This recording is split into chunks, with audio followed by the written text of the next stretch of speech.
Eccoci, benvenuti e benvenute a questo nostro focus. Oggi approfondiamo il tema dell'obesità, obesità che si può trattare anche con la chirurgia bariatrica, ora scopriremo di che si tratta, con i farmaci, ma anche con la prevenzione che ovviamente è un passo importante, uno dei passi importanti per poi non arrivare, diciamo, a quella che è l'aspetto più problematico e soprattutto patologico, perché la patologia, l'obesità, è stata riconosciuta come una patologia vera e propria.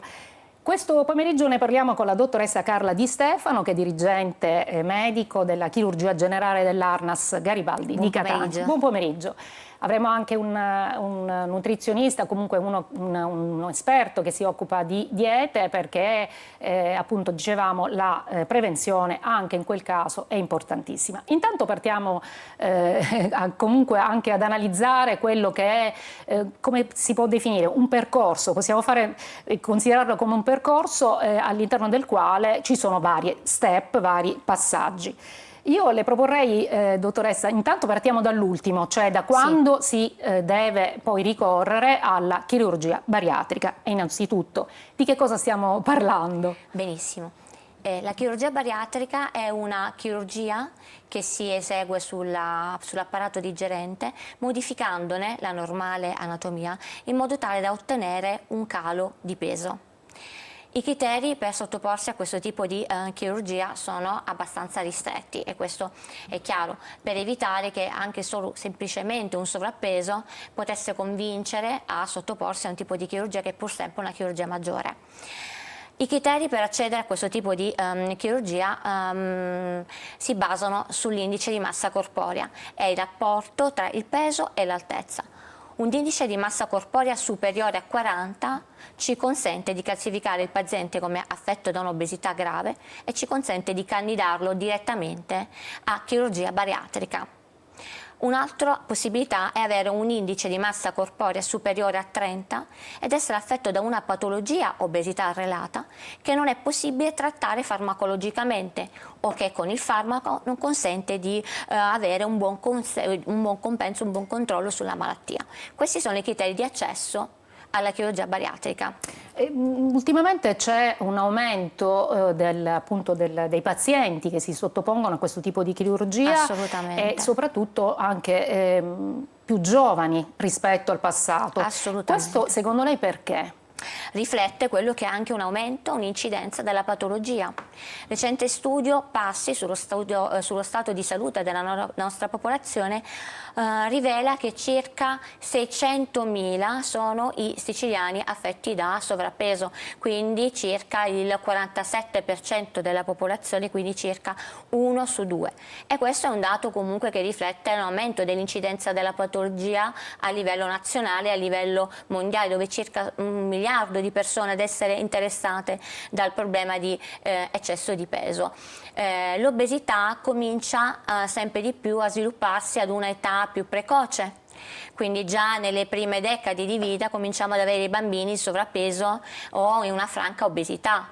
Questo spiega perché sempre più precocemente si cerca di arrivare a un trattamento definitivo della patologia obesigena senza semplicemente limitarsi a una modifica dello stile di vita. Certo, certo. Io penso che anche voi che quotidianamente accogliete nel vostro all'Arnas Garibaldi, che è diventato un hub d'eccellenza, ultimamente è stato anche riconosciuto ulteriormente, diciamo, questo vostro impegno, questa vostra anche professionalità, ma nello stesso tempo accogliete i pazienti non soltanto ovviamente obesi, non soltanto portandoli e approcciandoli a quella che è appunto la tecnica chirurgica, ma anche per quanto riguarda tanti aspetti, tanti fattori, perché si parla ancora di stigma quando si parla di obesità. Assolutamente, no? Assolutamente, è un problema che va inquadrato a 360 gradi, quindi dal punto di vista del counseling nutrizionale, affronteremo successivamente con il dottore Salerno, con il counseling psicologico. Spesso il paziente obeso ha anche un disordine alimentare alla base, magari non del tutto espletato, che si slantentizza soltanto in alcune circostanze. È un paziente che può avere anche dei disturbi della sfera emotiva, quindi fondamentale il counseling nutrizionale da una parte e quello psicologico dall'altra, e poi inquadrare tutte le patologie obesità relate che spesso il paziente si tira dietro, quindi problemi osteoarticolari, problemi endocrinologici quali l'infertilità, quali il diabete, cardiologici, quali l'ipertensione, la cardiopatia ischemica, quindi tutte quelle patologie che purtroppo l'obesità si tira dietro. Certo, assolutamente. A proposito di disturbi alimentari, do il benvenuto al dottore Salvatore Salerno, che è appunto responsabile di etologia e nutrizione clinica del Rodolico e San Marco di Catania. Grazie dottore, non è la prima volta che ci vediamo, perché quando si parla di disturbi alimentari lei ci dà sempre indicazioni anche precise. In questo caso la interpelliamo perché oggi ci occupiamo di obesità. Sì, allora dobbiamo considerare che i numeri che ha riportato la collega sono praticamente impressionanti, se voi ci fate caso. Ora dobbiamo noi pensare che sulla quantità di obesi che ci sono in Sicilia o che ci sono in Italia, si è calcolato che circa il 30% di questi soffrono non solo di un'obesità, diciamo così, primaria, ma un'obesità secondaria ad un disturbo del comportamento alimentare. Ora è importante capire, perché dobbiamo evitare che ci si faccia delle false illusioni. Allora, tra le preclusioni alla chirurgia bariatrica c'è proprio quello là di avere una depressione severa, un disturbo della personalità, un disturbo del comportamento alimentare, e per cui questi pazienti non possono e non devono essere indirizzati verso la chirurgia bariatrica, perché il problema è rappresentato dal fatto che nel tempo sono pazienti che poi, pur rispondendo alla terapia nel primo periodo, tendono a ricadere nuovamente nei comportamenti errati che avevano fatto prima e ritornano ad essere obesi, solo che ritornano ad essere obesi con delle variazioni anatomiche che poi difficilmente o quasi mai, ad eccezione del bendaggio gastrico, si possono correggere. Questo finisce con l'aggravare il disturbo del comportamento alimentare. Per cui questa è una cosa da capire. Così come sempre giustamente diceva la collega, ci tengo a ribadire che se noi vogliamo controllare l'obesità, dobbiamo seguire degli step successivi, cioè purtroppo quando si parla di obesità, di sovrappeso, intervengono spesso delle mode e chi ha una certa età come me ne ha viste passare di tutti i tipi e di tutti i generi. Ora, premettendo che la chirurgia bariatrica, se fatta bene, se indirizzata bene sul paziente, se mirata sulla situazione proprio del paziente, può essere una soluzione, dobbiamo però dire che è una situazione di terzo o addirittura di quarto livello. Tant'è vero che un'altra preclusione alla chirurgia bariatrica è data dal fatto che il paziente non abbia mai seguito un piano terapeutico nutrizionale. Per cui pensare che di primo acchito la prima cosa che si fa nel vedere un paziente obeso lo si indirizza alla chirurgia bariatrica è quanto mai errato. Benissimo, allora anche a questo punto dobbiamo interpellare la dottoressa, e così è giusto? Assolutamente, come diceva il dottore Salerno, è fondamentale la selezione del paziente. Sbagliare la selezione del paziente vuol dire fallimento in maniera totalitaria, una percentuale del 100% dei casi. Questo spiega perché quando si vuole intraprendere il percorso di chirurgia bariatrica il work-up preoperatorio è davvero rigoroso ed è molto ampio. Si passa da una visita psicologica, si passa da una gastroscopia con una biopsia gastrica per accertarsi che lo stomaco che si va a operare sia indenne, si va ad una visita cardiologica, c'è un counseling nutrizionale dove si cerca di capire la tipologia alimentare del paziente, quindi il suo diario alimentare, il suo comportamento alimentare, se ci sono delle condotte compulsive nei confronti del cibo, e poi tutta una serie di approfondimenti che ci fanno capire se quel paziente è candidabile o meno a chirurgia bariatrica, Certo. Quindi, soprattutto se poi ci seguirà nei follow up, perché il dottor Salerno diceva una cosa importante: l'intervento tecnicamente riesce, ma poi il risultato, se non si va costantemente a controllare il paziente come il paziente sta dimagrendo, potremmo avere un fallimento. Assolutamente. Dottore Salerno, quanto è importante la prevenzione? Cioè non arrivare, no, a quello stato di obesità tale che poi ovviamente induce o a ricorrere alla chirurgia bariatrica, ma non soltanto. Ultimamente sappiamo anche che c'è la terapia farmacologica di cui ora ne parleremo. Cioè quanto è importante la prevenzione? Soprattutto, dicevamo, le fasce più giovani sono quelle che stanno ricorrendo sempre più, non solo alla chirurgia, cioè stanno diventando sempre più obese e quindi sempre più sovrappeso, cioè a manifestare dei disturbi che comunque sono legati all'alimentazione. Allora è fondamentale che sia i giovani, ma anche le persone che sono più avanti negli anni, capiscono che l'obesità è una patologia. Ora ultimamente è stata anzi meglio classificata come obesità clinica, obesità preclinica. Viene detta obesità clinica quella che è affiancata da una delle malattie tipiche dell'obesità. Faccio degli esempi, voglio dire, così semplici, che so, l'aumento del colesterolo e dei trigliceridi, il diabete, l'ipertensione arteriosa e le cardiopatie. Questa è un'obesità clinica. La preclinica invece è l'obesità dove ancora non si sono manifestate le patologie, ma che è probabile porti poi alla manifestazione appunto delle patologie stesse. Ora, è importante che tutti i pazienti capiscano già prima di arrivare ad una situazione clinica che la prevenzione fatta anche quando si ha un'obesità e non si hanno ancora le complicanze ad essa legate, porta ad una diminuzione della manifestazione delle complicanze, sia nel tempo, va bene, sia nella quantità di quante queste complicanze si manifestano. Per cui è fondamentale che il paziente innanzitutto capisca che deve orientare il suo stile di vita, perché un paziente, se non ha problematiche di tipo endocrinologico, ma sono casi veramente molto sparuti, al contrario di come pensano tanti, va bene, diventa obeso o perché introduce una quantità di calorie nettamente superiore a quella là che il suo corpo richiede, oppure perché diminuisce l'attività fisica, e questo qua lo porta ad avere una minore dispersione calorica con un maggiore accumulo di adipati. Certo, quindi... Questo è da capire, per cui mangiare in maniera corretta, mangiare in maniera equilibrata, non eliminando nutrienti dalle proprie abitudini alimentari, perché il corpo umano è fatto per nutrirsi con tutti i nutrienti, solo che devono essere nelle quantità adeguate e incrementare per quanto possibile l'attività fisica.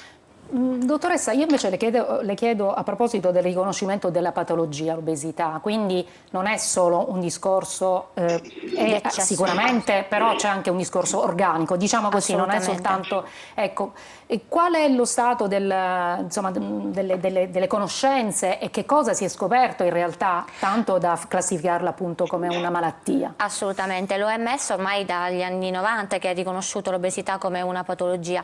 La sua definizione è un eccesso di tessuto adiposo tale da influire negativamente sullo stato di salute fisica e psichica della persona.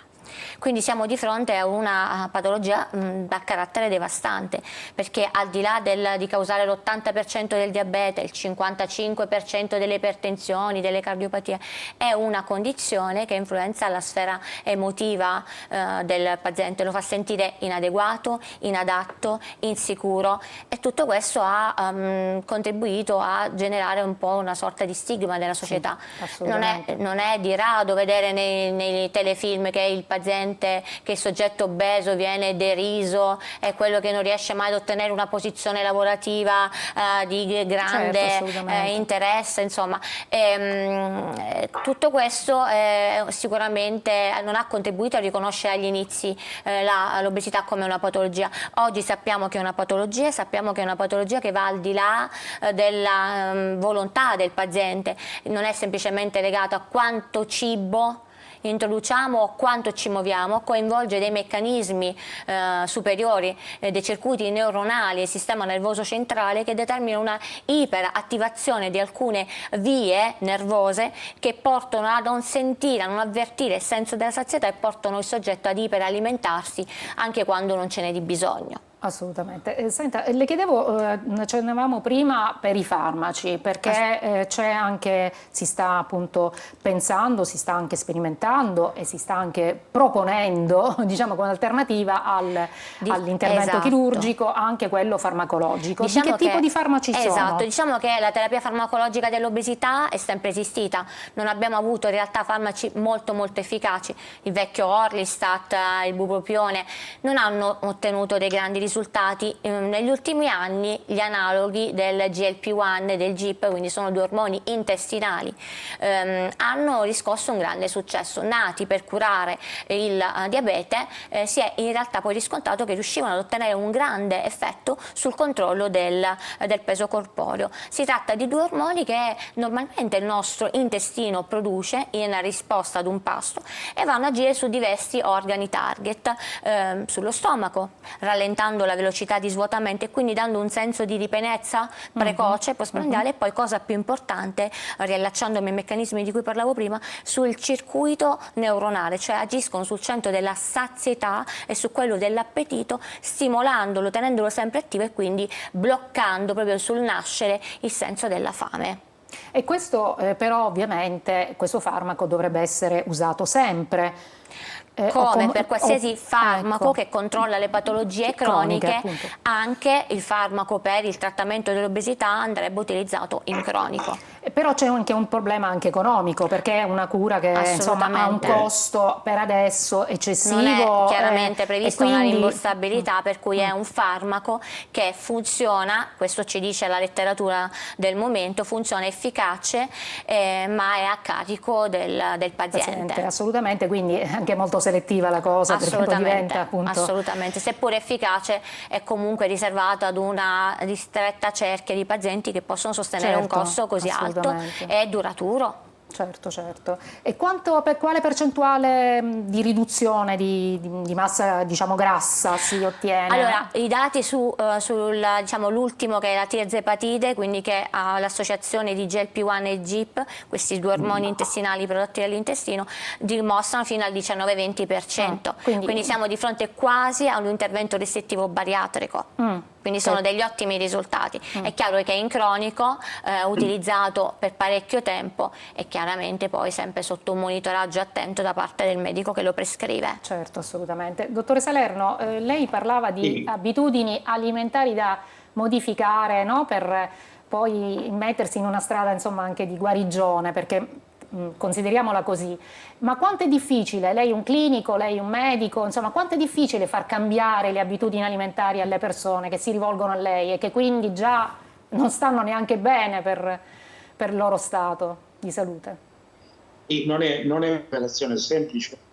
I pazienti vanno accompagnati in questo iter che li deve portare proprio a cambiare il loro modo di interpretare il modo di nutrirsi. Per intenderci, ci sono dei luoghi comuni che vanno assolutamente sfatati, e cioè dobbiamo considerare che se un paziente si nutre in maniera corretta e poi un giorno alla settimana, 2 giorni alla settimana gli capita qualche cosa di particolare, non è che se in quel giorno assume qualche alimento, diciamo così, tra virgolette, più ricco in calorie, questo qua lo porterà ad aumentare di peso. Il problema è che subito dopo deve ritornare alle sue abitudini precedenti. È questo che bisogna insegnare ai pazienti, perché quel vecchio, diciamo, detto che diceva la dieta non si rompe mai, no? È di una stupidità assoluta. La dieta non si può rompere, nel senso che quando un paziente si allontana dalle sue abitudini, va bene, e ci ritorna immediatamente dopo, l'organismo praticamente non lo percepisce quasi. Per cui bisogna proprio seguire questi pazienti lungo quest'iter. Altra cosa che diceva correttamente il collega è che l'obesità finisce poi con diventare un motivo di isolamento sociale per alcuni pazienti o sul loro specifica personale decisione o perché allontanati da alcuni ambienti. E tutto questo deve essere corretto e insegnato appunto nel comportamento sociale. Volevo ancora dire un'altra cosa e mi ricollego a quanto la collega ha detto a proposito dei nuovi farmaci che abbiamo per l'obesità, che sono veramente efficaci, ma che pongono davanti a un problema etico importante. Perché nel momento in cui io mi ritrovo con un farmaco che a regime ha un prezzo che va al di sopra delle 500 euro mensili, questo significa che io, poiché stiamo parlando, abbiamo appena detto che l'obesità è una malattia cronica non trasmissibile, è una malattia cronica con delle ricadute sociali e sulla salute che sono enormi. Ebbene, in questo caso la differenza che noi facciamo nel fare sì che alcuni possano afferire al farmaco ed altri no, è una differenza che va ad incidere sulla salute del singolo. E dunque qui ci sono delle domande che bisogna porsi, sia dal punto di vista etico, sia dal punto di vista politico, legale, alle istituzioni. Certo, assolutamente, quello insomma lo accennavamo prima, sicuramente è un limite insomma, che si pone da tanti punti di vista. Ci fermiamo una brevissima pausa e poi ritorniamo di nuovo in studio.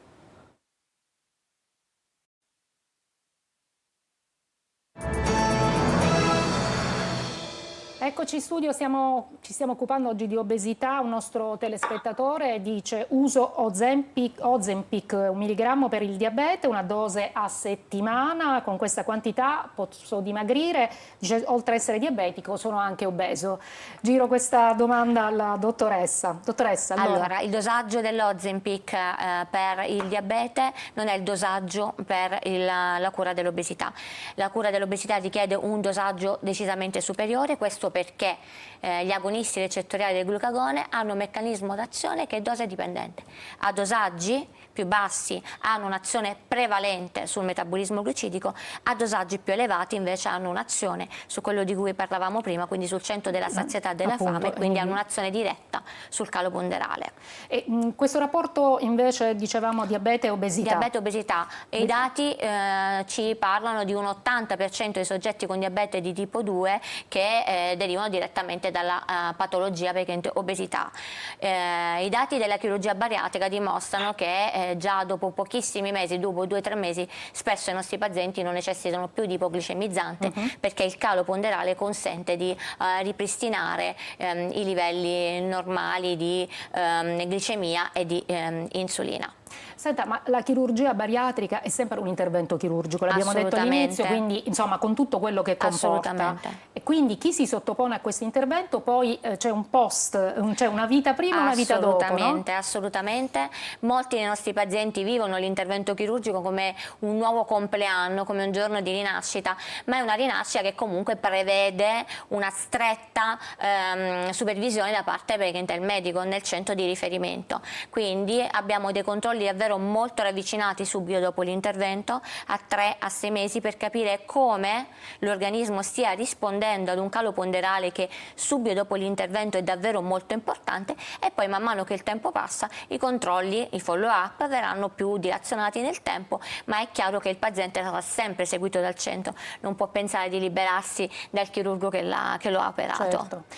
Dottore Salerno, purtroppo siamo quasi in chiusura, però le chiedevo un paziente che si è sottoposto alla chirurgia bariatrica, poi viene da lei per chiedere informazioni, per chiedere ovviamente anche seguire una dieta. Le è capitato sicuramente? Sì, assolutamente sì. Il paziente che è indirizzato alla chirurgia bariatrica molto spesso ha bisogno dell'intervento di tipo nutrizionale prima della chirurgia, se è con un BMI eccessivamente elevato, cioè se ha un peso eccessivamente elevato, lo si deve portare ad un peso che possa consentire ai colleghi chirurghi di poter operare. E poi va seguito dopo, prima in una fase di svezzamento e poi in una fase di stabilizzazione. Ecco, quindi insomma è come dire, un percorso parallelo il vostro, ma comunque sempre a fianco a chi vuole curarsi, perché come abbiamo ribadito più volte questo pomeriggio, l'obesità è una patologia tra l'altro cronica. Io ringrazio L'obesità è multifattoriale, concludo, sì. l'obesità è multifattoriale. Noi non possiamo pensare di poter curare una patologia multifattoriale con una sola specialità. L'obesità ha dunque bisogno di un'equipe che comprenda, nel nostro caso, il dietologo, il chirurgo, l'endocrinologo, lo psicologo. Benissimo. E il dietista. Così insomma il quadro si completa, abbiamo sempre più informazioni e speriamo di averle dato a chi ci ha seguito. Io ringrazio la dottoressa Di Stefano, il dottore Salerno, sempre preciso e puntuale con le sue indicazioni. Grazie e alla prossima.